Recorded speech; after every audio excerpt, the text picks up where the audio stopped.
Hello everyone and welcome back to Jaipur digital school. और आज के हमारे इस वीडियो में हम बात करने जा रहे हैं जनरल ऑन पेज एसईओ के बारे में।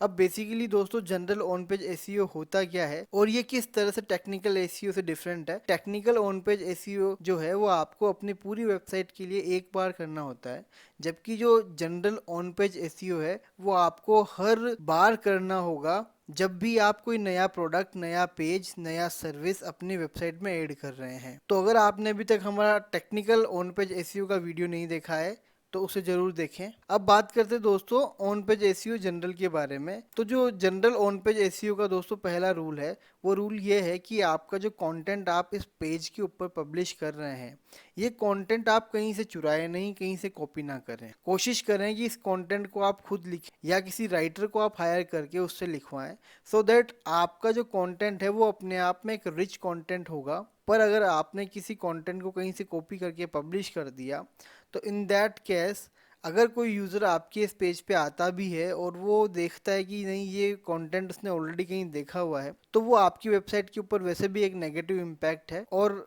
अगर आप फ्रेश कंटेंट को सर्च इंजन में इंडेक्स करेंगे दोस्तों, तो जो सर्च इंजन है दोस्तों वो हमेशा फ्रेश कंटेंट की तरफ ज़्यादा अट्रैक्टिव होता है, फ्रेश कंटेंट को जल्दी इंडेक्स करता है। तो आप कोशिश करें कि आपका जो कंटेंट आप पब्लिश कर रहे हैं वो कहीं से कॉपीड ना हो। जनरल ऑन पेज एसईओ के दूसरे पॉइंट की दोस्तों अगर मैं बात करूं तो वो है well formatted and well structured content.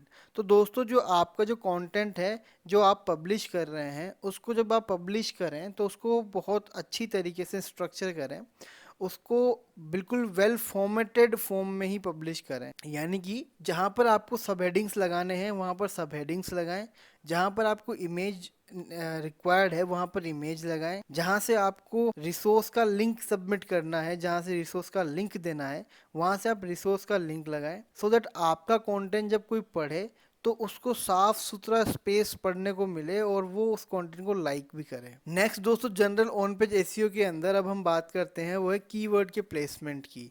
अब बेसिकली दोस्तों काफ़ी सारे मार्केटियर्स हैं, वो ये कहते हैं कि कीवर्ड इतना इम्पोर्टेंट नहीं है जितना कि क्वालिटी ऑफ कंटेंट है, लेकिन मैं ऐसा नहीं मानता। क्वालिटी ऑफ कंटेंट तो इम्पोर्टेंट है ही है, साथ ही में कीवर्ड भी उतना ही इम्पोर्टेंट है जितना कि कंटेंट की क्वालिटी। तो दोस्तों जो आपका फोकस कीवर्ड है, अब आपको ये नहीं पता कि फोकस कीवर्ड और एलएसआई कीवर्ड्स क्या होते हैं, तो आई बटन पे क्लिक करने के बाद आप हमारा वो वीडियो देख सकते हैं। तो जो आपका फोकस कीवर्ड है किसी भी एक पर्टिकुलर पेज के लिए, किसी भी एक पर्टिकुलर सर्विस के लिए, तो वो जो फोकस कीवर्ड है दोस्तों वो कुछ सर्टेन प्लेसेस पे होना चाहिए। जैसे कि आपका फोकस कीवर्ड टाइटल टैग में होना चाहिए, जो वेबसाइट का आपका टाइटल है। आपका जो फोकस कीवर्ड है वो मेटा डिस्क्रिप्शन के अंदर होना चाहिए। आपका जो फोकस कीवर्ड है दोस्तों उसको कोशिश करें आपकी जो पहला पैराग्राफ आपके इस पेज के ऊपर आप लिख रहे हैं, यानी कि टॉप 100 वर्ड्स, टॉप 120 वर्ड्स, जो फर्स्ट पैराग्राफ आप जो लिख रहे हैं उसके अंदर आप अपने इस फोकस कीवर्ड को रख पाएं। नेक्स्ट दोस्तों फोकस कीवर्ड को आप इमेजेस के ऑल्टरनेटिव टेक्स्ट में भी रखें। Next general on page SEO की दोस्तों मैं बात करूं तो जो आपका जो हेडिंग टैग का जो स्ट्रक्चर है, यानी कि जो आप सब हेडिंग्स अपने पूरे कंटेंट में यूज़ करने वाले हैं, उनका एक स्ट्रक्चर फिक्स है, उसी स्ट्रक्चर को फॉलो करें। वो क्या स्ट्रक्चर है वो मैं अभी आपको आगे बताऊंगा। और आप हेडिंग टैग के अंदर अपने एलएसआई कीवर्ड्स को यूज कर सकते हैं। कोशिश करें कि एक पर्टिकुलर जगह पर आपका फोकस कीवर्ड भी सब हेडिंग के अंदर आए, बट उसको अननेसेसरली स्टफ ना करें। नेक्स्ट दोस्तों जनरल ऑन पेज एसईओ की बात करूं तो वो है आपका यूआरएल ऑप्टिमाइजेशन, यानी कि आपका जो यूआरएल स्ट्रक्चर है उसको एक तो आप एसईओ फ्रेंडली बनाएं। अगर आपको ये नहीं पता कि यूआरएल स्ट्रक्चर को किस तरह से आप चेंज कर सकते हैं वर्डप्रेस के अंदर, तो दोस्तों हमारा आप एक वीडियो हम ऑलरेडी पब्लिश कर चुके हैं, उसके अंदर हमने दिखाया है कि किस तरह से आप वर्डप्रेस के डैशबोर्ड को सेटअप करने के बाद अपने वर्डप्रेस को ईजी बना लें। तो वहां से आप जाकर के उस वीडियो को जरूर देखें। और दोस्तों जो आपका कीवर्ड है उसको कोशिश करें कि आप अपने यूआरएल के अंदर भी उस कीवर्ड को रखें। नेक्स्ट दोस्तों जनरल ऑन पेज एसईओ की मैं बात करता हूं तो वो है जो आपका फोकस कीवर्ड और जो आपकी एलएसआई कीवर्ड्स की जो फैमिली है उसको आप कंटेंट की बॉडी के अंदर भी कहीं ना कहीं यूज करें। अब दोस्तों जब आप ऑन पेज एसईओ कर रहे होते हैं तो आपको ऐसा लगता है कि हमें हर बार इन कीवर्ड्स को यहाँ पर फिक्स करना ही करना है। तो दोस्तों ऐसा बिल्कुल जरूरी नहीं है कि अननेसेसरली आप किसी भी कीवर्ड को कहीं पर फिक्स करें। अगर वो जनरल लेमन लैंग्वेज के अंदर वहाँ पे फिट हो रहा है, वहाँ पे वो कीवर्ड का यूज करने से उस सेंटेंस की जो मीनिंग है वो रीडर को बोदर नहीं कर रही है, तो आप वहाँ पर उसका यूज़ करें। अदरवाइज ऐसा कोई हार्ड एंड फास्ट रूल नहीं है कि आपको कीवर्ड को उसमें स्टफ करना ही करना है। अगेन एक चीज़ का ख्याल रखें कि जो आपका फोकस कीवर्ड है दोस्तों, उसकी डेंसिटी को आप 1% से ऊपर नहीं जाने दें। फॉर एग्जाम्पल अगर आपके कंटेंट की बॉडी के अंदर 1000 वर्ड्स हैं तो आप मैक्स टू मैक्स 10 टाइम अपना कीवर्ड यूज़ करें, इससे ज़्यादा कीवर्ड को यूज़ ना करें। बिकॉज उसके ऊपर आप कीवर्ड को यूज़ करेंगे तो that will sound keyword stuffing, और यही एक्चुअली में कीवर्ड स्टफिंग भी यही होती है। तो अननेसेसरली दोस्तों आप कीवर्ड को फिक्स ना करें, आप कंटेंट को बेहतर बनाएं और उसमें एलएसआई फैमिलीज को यूज करते हुए अपने कीवर्ड की डेंसिटी को ग्रो करें। तो दोस्तों ये जनरल ऑन पेज एसईओ का एक थ्योरेटिकल ओवरव्यू था। अब चलते हैं हमारे लाइव पेज के ऊपर और देखते हैं कि हमारे पेजेस में हम ये जनरल ऑन पेज एसईओ करके किस तरह से उनकी इंडेक्सिंग जो है बेहतर बनाएं, किस तरह से आर्टिकल को सर्च इंजन फ्रेंडली बनाएं। तो दोस्तों यहाँ पर एक हमारा आर्टिकल है जिसका टाइटल है top 10 places to live in the world. तो हम बेसिकली करना क्या चाहते हैं कि हम हमारे रीडर को जब भी कोई इस तरह का कीवर्ड इंटरनेट पे सर्च करे, like places to live in the world, best places to live in the world या top 10 places to live in the world, तो हम चाहते हैं कि हमारे इस वेबसाइट के इस पेज के ऊपर ट्रैफिक आए। लेकिन इस वेबसाइट के ऊपर ट्रैफिक लाने के लिए सबसे पहले हमें इस पेज को सर्च इंजन में इंडेक्स कराना होगा, और सर्च इंजन में इंडेक्स कराने के बाद इस पेज को सर्च इंजन में रैंक भी कराना होगा इसके कीवर्ड्स के ऊपर। तो चलिए दोस्तों अब देखते हैं कि इसको हम इंडेक्स किस तरह से कराएंगे और इंडेक्स कराने के लिए जो ऑन पेज एसईओ का प्रोसेस है वो किस तरह से करेंगे। तो दोस्तों इस आर्टिकल को बेहतर ऑन पेज ऑप्टिमाइज करने के लिए आप सबसे पहले करें क्या, अपने वर्डप्रेस के डैशबोर्ड में लॉगिन कर लें, और डैशबोर्ड में लॉगिन करने के बाद में आप इस आर्टिकल को ओपन करें, और आर्टिकल ओपन करने के बाद में जो हमारे रूल्स की लिस्ट थी उसको फॉलो करें। तो उस लिस्ट का पहला टॉपिक ये था दोस्तों कि आपका जो कंटेंट है वो ओरिजिनल होना चाहिए। तो ये जो कंटेंट है दोस्तों ये हमने कहीं से कॉपी नहीं किया है, ये हमने फ्रेश कंटेंट लिखा है। उसका दूसरा पॉइंट दोस्तों ये था कि आपका जो कंटेंट जो है, आपका जो आर्टिकल है वो वेल फॉर्मेटेड होना चाहिए, यानी कि उसमें प्रॉपर स्पेस होना चाहिए, आर्टिकल का लुक एंड फील जो है वो अच्छा होना चाहिए।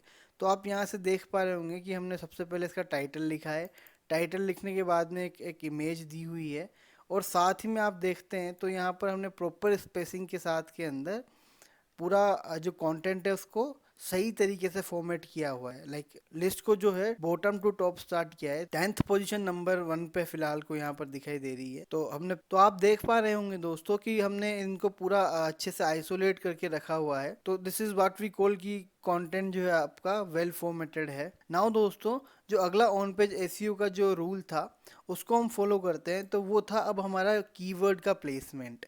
तो दोस्तों जो आपका फोकस कीवर्ड है, फॉर एग्जांपल इस आर्टिकल के लिए जो फोकस कीवर्ड है वो यही है top 10 places to live in the world.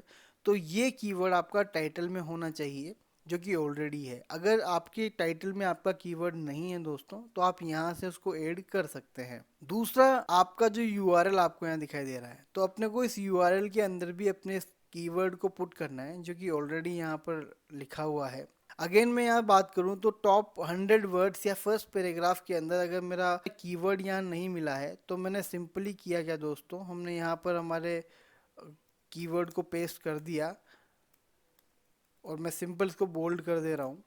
क्योंकि ये मेरा कोई सर्विस पेज नहीं है इसलिए ये रीडर को जो है परेशान नहीं करेगा। उसके बाद दोस्तों हमें करना क्या होगा कि सबसे पहले हम नीचे इसमें योस्ट हमने इंस्टॉल किया हुआ है, तो मैं योस्ट के एडवांस फीचर को जैसे ही यहाँ से एसईओ के अंदर एक्टिव करूँगा तो यहाँ पर ये मुझसे पूछता है कि आपका जो फोकस कीवर्ड है वो क्या आप रखना चाहते हैं। तो सिंपली मैंने इसके अंदर मेरा top 10 places to live in the world ये फोकस कीवर्ड चूज़ किया। फोकस कीवर्ड चूज करने के बाद दोस्तों आप यहाँ पर अपना एसईओ एनालिसिस वाली विंडो को ओपन करें। अब ये यहाँ पर आपको ऑन पेज एसईओ के पूरे इंप्रूवमेंट्स आपको दिखा देगा। यानी कि फिलहाल को आपकी इस वेबसाइट के ऊपर आपको आउटबाउंड लिंक लगाना है, तो आप यहाँ आपकी इस पूरी वेबसाइट के पेज पर कहीं ना कहीं एक ऐसा लिंक लगाएं जो आपकी वेबसाइट को से रीडायरेक्ट होकर के किसी दूसरी वेबसाइट के ऊपर जाता हो। आपको इस आर्टिकल के अंदर कुछ इंटरनल लिंक्स भी लगाने होंगे दोस्तों, यानी कि आपको आप ही की वेबसाइट के ऊपर जाने वाला कोई लिंक भी इसमें लगाना होगा, जो कि ऑन पेज एसईओ का एक पार्ट है। आपके कीवर्ड की डेंसिटी दोस्तों काफ़ी कम है और इस पूरे कंटेंट में अपना जो फोकस कीवर्ड है वो सिर्फ 2 बार यूज़ हुआ है, और हम कोशिश करेंगे दोस्तों कि हमारे फोकस कीवर्ड को इस पूरे कंटेंट में 2 या 3 जगह और कहीं ना कहीं ऐड कर पाएँ। अगेन नेक्स्ट थिंग जो है दोस्तों, इस पूरे आर्टिकल का जो मेटा डिस्क्रिप्शन है वो फिलहाल को मिसिंग है, तो हमें मेटा डिस्क्रिप्शन भी लिखना होगा। और दोस्तों अगला जो ऑन पेज एसईओ का एक फैक्टर है वो ये है कि आपकी जो कीवर्ड है वो कीवर्ड आपके सब हेडिंग्स में भी होना चाहिए, लेकिन अगर वो अननेसेसरी फिट हो रहा होगा तो हम उसको नहीं करेंगे। तो चलिए दोस्तों, इनको अब मैं क्विकली यहाँ से फिक्स कर देता हूँ और इस वीडियो को थोड़ा फॉरवर्ड कर देता हूँ सो दैट आप इन सारे चेंजेस को देख पाएँ।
तो दोस्तों अब यहाँ आप देख पा रहे होंगे कि जो ऑन पेज एसईओ की जो गाइड थी हमने उसके हिसाब से पूरे आर्टिकल को ऑप्टिमाइज कर दिया है। अभी भी इसमें एक जगह पे आपको दिखाई दे रहा होगा कि एक प्रॉब्लम दिखाई दे रही है, लेकिन दोस्तों अगर मैं इस प्रॉब्लम को फिक्स करने जाऊंगा तो मैं कहीं ना कहीं कीवर्ड स्टफिंग कर दूंगा, और मैं ये नहीं चाहता कि मैं इस पूरे आर्टिकल के अंदर कीवर्ड है उसको स्टफ करूं, उसको अननेसेसरी अपडेट करूं। लेकिन आप यहाँ देख पा रहे होंगे दोस्तों कि जो टोटल पैरामीटर्स थे ऑन पेज एसईओ के, उसमें से सिर्फ एक ही पैरामीटर है उसको हम पूरा नहीं कर रहे हैं, वो भी सिर्फ इसलिए क्योंकि हमें कीवर्ड स्टफ नहीं करना। एंड ऑल दिस पेज का जो एसईओ है, जो ऑन पेज एसईओ है, वो काफ़ी अच्छा हो चुका है। So guys this is how we do on page SEO of our pages and the website. तो दोस्तों आशा करता हूँ कि आपको ऑन पेज एसईओ कम्प्लीटली अब समझ में आ चुका होगा, इसके दोनों पार्ट आप समझ गए होंगे। अगर आपका अभी भी दोनों पार्ट से रिलेटेड कोई भी सवाल है तो आप मुझसे कमेंट बॉक्स में ज़रूर पूछें, और मैं जल्द से जल्द कोशिश करूँगा कि आपको आपके सवालों के जवाब दूँ। And guys thanks for watching this video.